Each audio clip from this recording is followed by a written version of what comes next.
Question 1, the drawing of a building shown below has a scale of 1 inch to 30 feet. What is the actual height in feet of the building?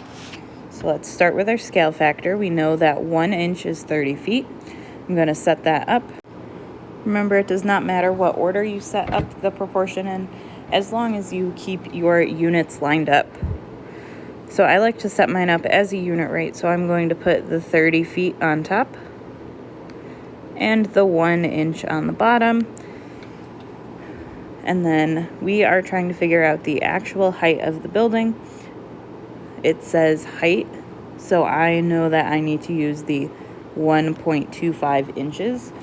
The other one is the length of the building. Height, how tall is the building?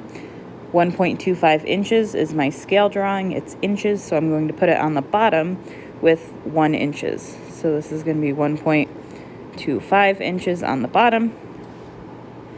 And then I'm trying to figure out how many feet that is, so my x will go in place for feet. From here, we're going to cross multiply. 1 times x is 1x, or just x. And then on the other side, we've got 30 times 1.25 is 37.5.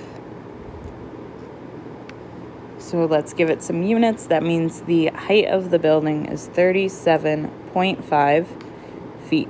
I know it's feet because I was looking for the actual height, and the height of a building is never going to be just inches tall. And also x was on top, which is where we placed feet. So 37.5 feet is the height.